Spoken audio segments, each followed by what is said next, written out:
Hello Ipswich, my name is Tony Marino, I'm your town manager, and I'm joined here with Dr. Brian Blake, and we'll have others coming in as well. We're here to just give you an update on what's going on with the COVID-19 in Ipswich for this week. We're trying to keep these to a weekly update.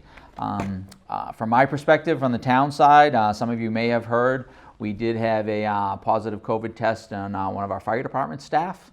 Because of that, we ended up having to, 2 shifts had potential contact with this person, so we've had to quarantine some of our staff members, and they will remain quarantined until April 21st.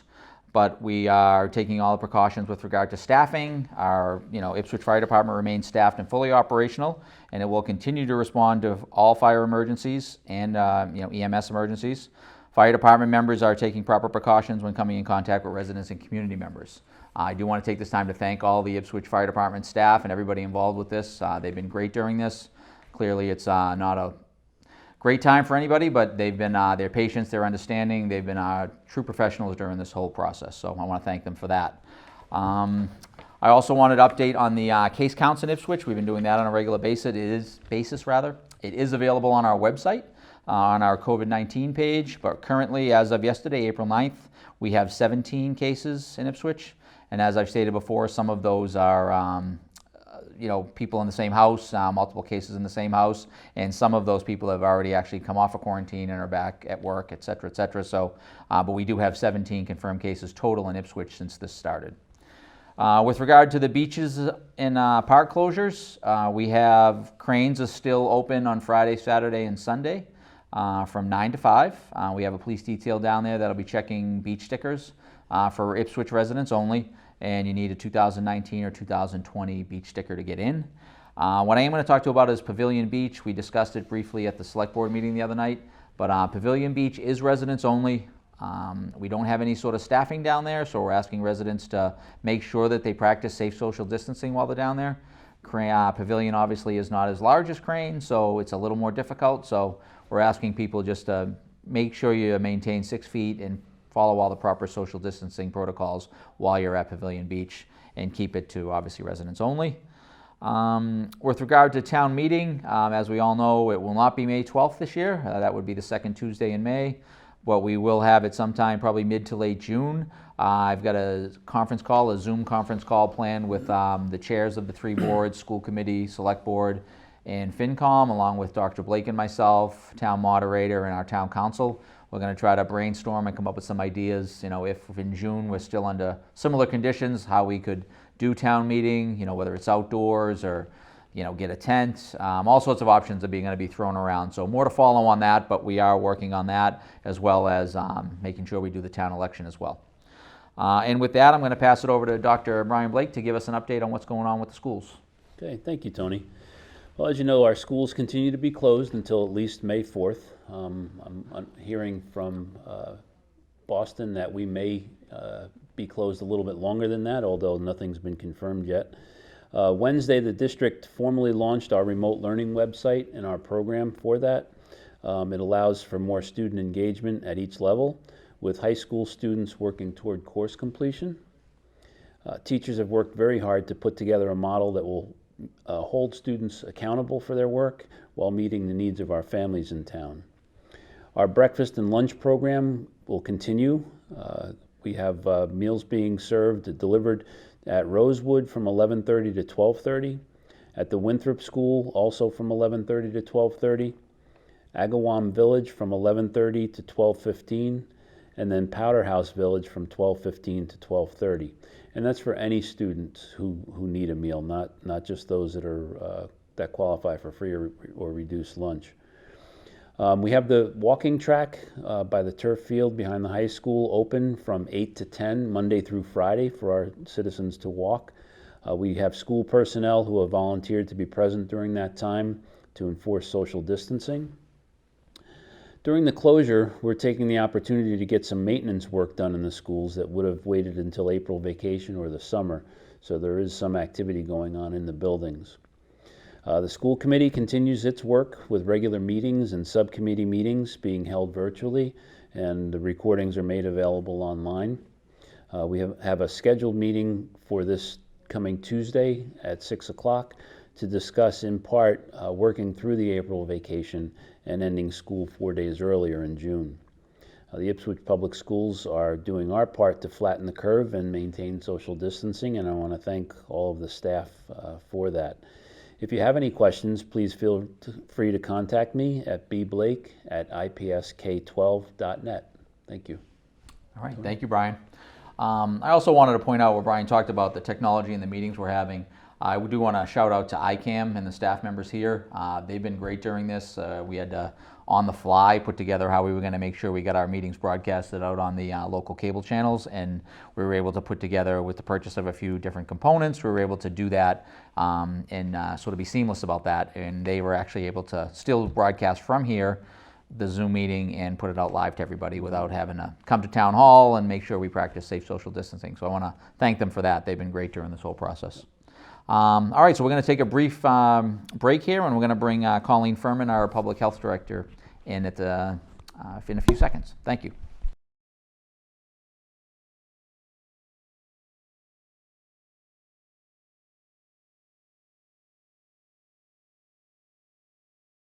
All right, welcome back. I am now joined with Colleen Fermon, our Public Health Director. And as I talked about before, we do have the 17 cases in Ipswich as of yesterday. But Colleen's going to talk now briefly about what's going to be coming up over the next 2 weeks from a COVID-19 standpoint. So, thank you, Colleen. Thank you, Tony.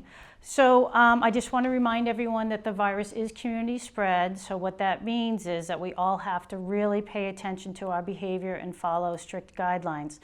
It's expected, based on modeling, that the case surge of virus cases will occur somewhere between today and the 20th. I believe the latest is believed to be closer to the 20th of April. So we have to be careful, and the things what we can do to help the community and to protect ourselves is to stay at home, except for essential trips like to the grocery store or to the pharmacy. If you do go outside for exercise, you'd want to maintain social distancing at all times. And if you're going to be around other people, you want to remember, even family members, to try to keep yourself separated as much as possible.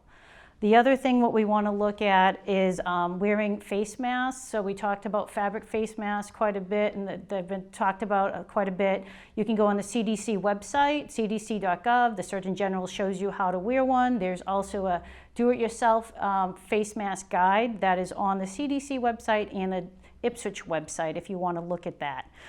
If you do wear a mask, it's really important to still follow the guidelines, hygiene guidelines, and social distancing. This isn't replacing that. It's just giving you extra protection. And face masks are really important if you have symptoms, so you're going to keep those symptoms away from other people that you're possibly living with or working near. And lastly, if you are sick, so you want to stay home. You would only go to the hospital in cases of emergency. If you need guidance, you want to reach out to your doctor first, and they will direct you. So one of the things you want to keep in mind too is that when you look at the case counts, not everybody is being tested. Some doctors are clinically diagnosing. So if you see 17 cases and think, well, that's not so bad, we don't really have a problem in Ipswich, that's really not the case. We want to understand that there are asymptomatic carriers and also people clinically diagnosed in that case count. So it's really important that we follow all these guidelines, especially during the surge. We'll have to follow them after the surge for quite some time. So you just want to make sure you understand what you need to do to keep yourself safe. There's lots of information on the Ipswich website, ipswichma.gov, under the COVID-19 link. In addition, if you want to talk to someone, you can call Mass 211 for general guidance, and that's always available to you 24/7. Thanks, All right. Tony. Great, thank you, Colleen. All right, we'll be right back, and we're going to bring in Sheila Taylor, our Council on Aging Director. Thank you.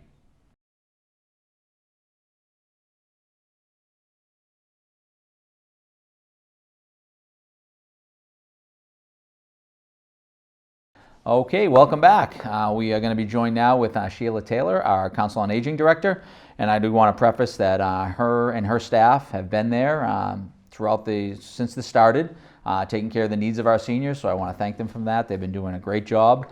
We're currently delivering meals daily out of the Council on Aging that are provided by Senior Care and others, to the tune of 100 meals per day out to our seniors and people in need.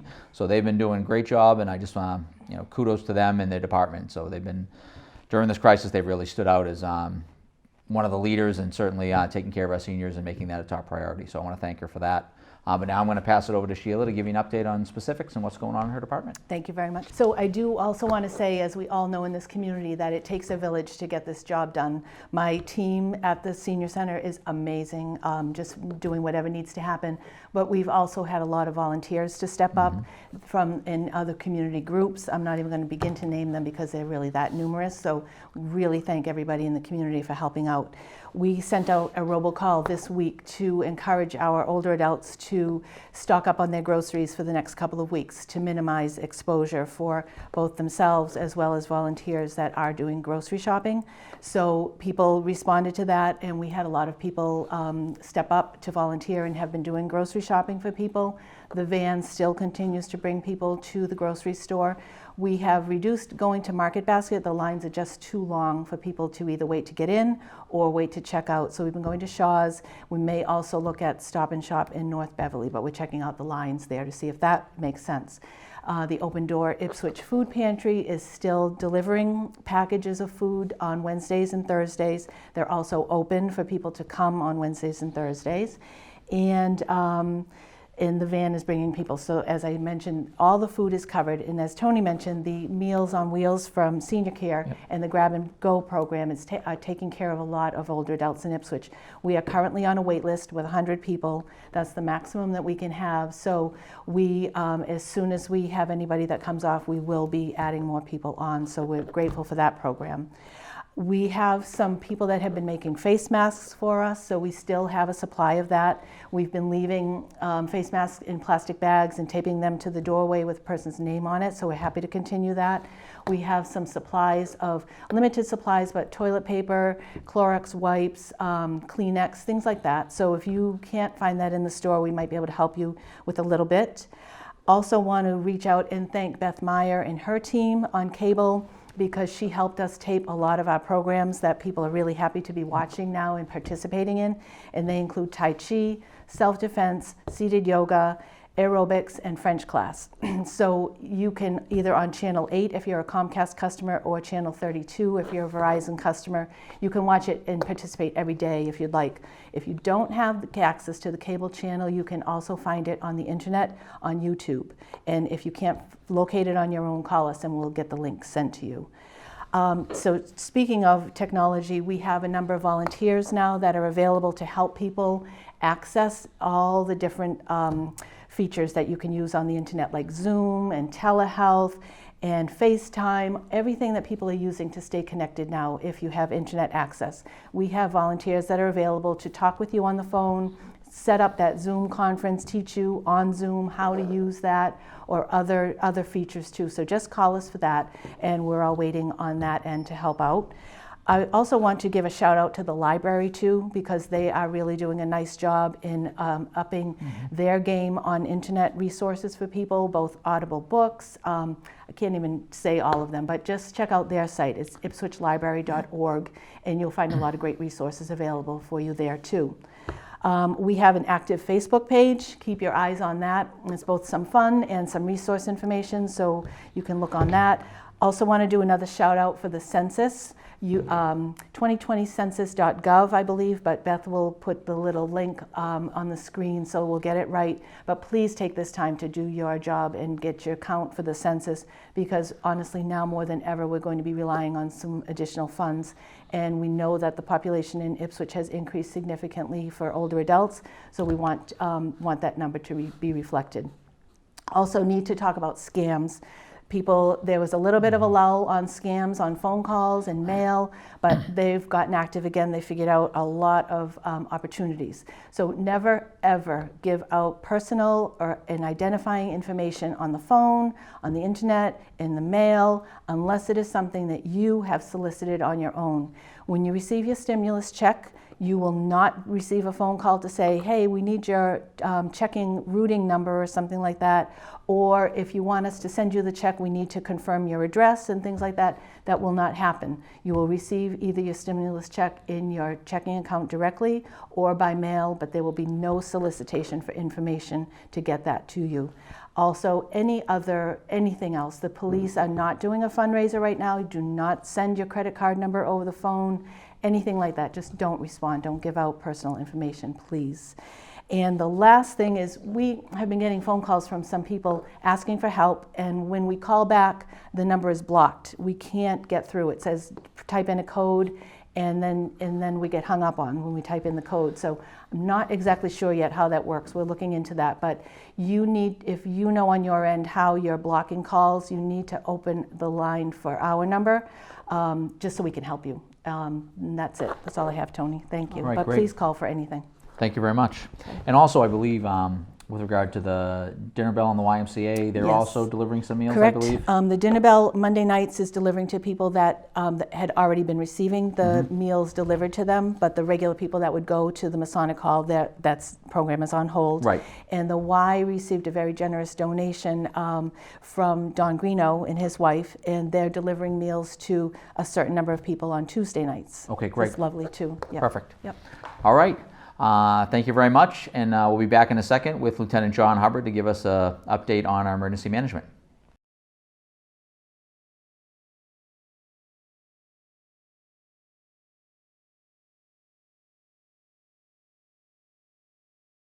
All right, thank you. Welcome back. I'm now joined with Lieutenant John Hubbard, our Emergency Management Director, and he'll give us an update on what's going on with the state and the COVID-19 response.